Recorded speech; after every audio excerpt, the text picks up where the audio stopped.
यावर्षी आरबीआयला तब्बल 2.70 ट्रिलियन रुपयांचा प्रॉफिट झाला आहे. पण त्यांचा बिझनेस काय आहे आणि ते पैसे कुठे खर्च करतात?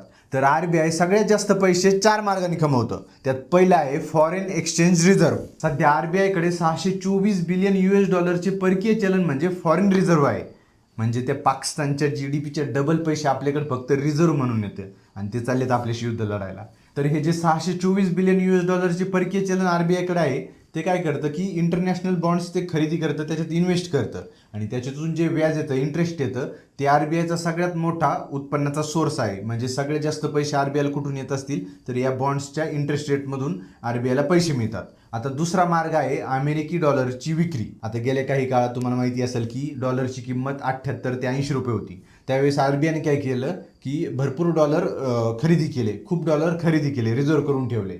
आणि जेव्हा रुपयाची किंमत डॉलरच्या तुलनेत 85 झाली, म्हणजे एका डॉलरची किंमत 85 झाली, त्यावेळेस रुपयाला स्टॅबिलाईज करण्यासाठी, म्हणजे रुपयाची किंमत खूप खाली चालली होती, त्याला स्टॅबिलाईज करण्यासाठी आरबीआयने जे त्यांच्याकडे रिझर्व्ह आहेत त्याच्यातले काही डॉलर्स विकले आणि त्याच्यातून म्हणजे कसं की 78 रुपयाला घेतला आणि 85 रुपयाला विकला. म्हणजे जो डिफरन्स आहे तो आरबीआयचा प्रॉफिट आहे आणि त्याच्यातून पण भरपूर काही पैसे आरबीआयला मिळाले. आता तिसरा मार्ग आहे करन्सी इश्युअन्स किंवा सिनोरेज. म्हणजे गेल्या काही काळात आरबीआयने 500, 1000, 2000 या काही नोटा बंद केल्या आणि नवीन नोटा प्रिंट केल्या. आता काय की ज्या नवीन नोटा प्रिंट केल्या त्याचा खर्च आरबीआयला, म्हणजे एक नोट प्रिंट करायला आरबीआयला जवळपास 3 ते 5 रुपये लागतात.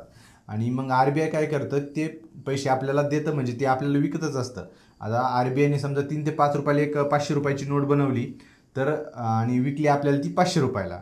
म्हणजे बघा 3 ते 5 रुपये त्याचा खर्च झाला, बाकीचे 495 हे आरबीआयचा निव्वळ नफा राहिला आहे. म्हणजे ते जे नोटा बंद केल्या किंवा नोटा नवीन छापल्या त्याच्यातून पण आरबीआयला खूप सारे पैसे प्रॉफिट म्हणून मिळाले.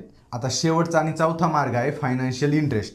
यात आरबीआय काय करतं की ज्या भारतातल्याच बँक आहेत त्यांना किंवा ज्या खाजगी बँक आहेत, कमर्शियल बँक आहेत, त्यांना आरबीआय पैसे उधार देतं किंवा एक लोन म्हणून देतं आणि त्याच्यातून जो इंटरेस्ट येतो तो आरबीआय प्रॉफिट म्हणून ठेवतं. आता यापेक्षा पण वेगळे त्यांच्याकडे काही मार्ग आहेत. जसे आरबीआयच्या मालकीची काही जागा आहे ती भाडेतत्वावर दिली जाते किंवा एखाद्या बँकेने काही घोटाळा केला, देशातल्या कमर्शियल किंवा एखाद्या प्रायव्हेट बँकेने काही घोटाळा केला तर पेनल्टी म्हणून पण काही रक्कम आरबीआय त्यांच्याकडून घेते. आता हे सगळे पैसे कोणाला जातात तर आरबीआयच्या मालकाला.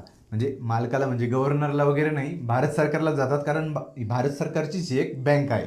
आता सगळ्यात मोठा प्रश्न म्हणजे सरकार एवढे सगळे पैसे कुठं खर्च करत असेल, हे मला तुम्ही कॉमेंटमध्ये सांगा. मी पण सांगणार आहे, पण तुम्ही पण सांगा. तुम्ही सांगितल्यानंतर मी सांगेल की पैसे सरकार कुठे खर्च करतं. आणि माहिती आवडली असेल तर चॅनलला सबस्क्राईब करा. इंस्टाग्रामवर पाहत असेल तर फॉलो करा.